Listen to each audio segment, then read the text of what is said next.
আমি আজি প্ৰথম বুলিয়ে নহয় ভূপেন্দাৰ মৃত্যুবাৰ্ষিকী আমি বছৰে বছৰে আমি পালন কৰি আহিছোঁ তেখেতৰ জন্মতিথিও আমি পালন কৰোঁ এতিয়া আমি যোৱাবাৰৰ পৰা মানে আমি এটা নতুন হেৰি লৈছোঁ যে তেখেতৰ আমি প্ৰতিমূৰ্তিৰ ওচৰত এনেকৈ 100 গছ বন্তি জ্বলাই তেখেতৰ মানুহে মানুহৰ বাবে সেই গানটো আমি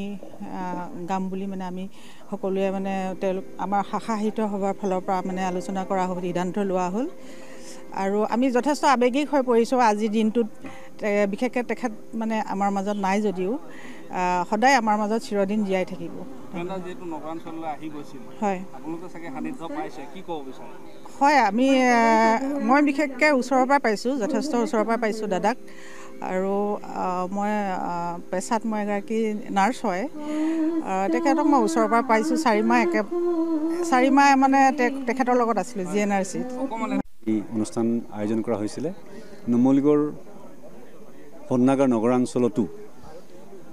ডক্টৰ ভূপেন হাজৰিকা দেৱৰ প্ৰতিমূৰ্তিটো স্থাপন কৰা আজি বহু বছৰ হ'ল কেইবছৰ হ'ল আৰু এই প্ৰতিমূৰ্তিটোৰ তলতে আজি গোটেই নুমলীগড় শোধনাগাৰ নগৰাঞ্চলৰ সকলো আৱাসী একগোট হৈ নুমলীগড় শোধনাগাৰ শাখা সাহিত্য বা নুমলীগড় শোধনাগাৰৰ নগৰাঞ্চলত যিমানবিলাক অনুষ্ঠান প্ৰতিষ্ঠান জড়িত হৈ আছে সেই সকলোবোৰৰ সদস্যবিলাক মিলিত হৈ আজি তেখেতৰ এই পবিত্ৰ স্মৃতিত আমি সকলোকে একগোট হৈ তেখেতৰ প্ৰতিমূৰ্তিত আমি 200 গছি বন্তি প্ৰজ্বলন কৰিছোঁ আৰু তেখেতৰ স্মৃতিত তেখেতৰ পবিত্ৰ আত্মাৰ প্ৰতি শ্ৰদ্ধা প্ৰদৰ্শন কৰি মানুহে মানুহৰ বাবে গীতটিও সকলোৱে মিলি একেলগে আকৌ এবাৰ গাইছোঁ। আমি আশা ৰাখিছোঁ ডক্টৰ ভূপেন হাজৰিকা দেৱৰ অসমীয়া জাতি গঠনৰ ভাষা সংস্কৃতিৰ ক্ষেত্ৰত যিমান অৱদান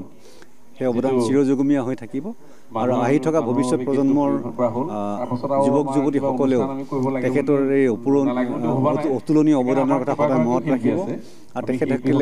তেখেতে বাট দেখুৱাই যোৱা ধৰণে অসমীয়া জাতিটো ভৱিষ্যতৰ কাৰণে আগবাঢ়ি যাব।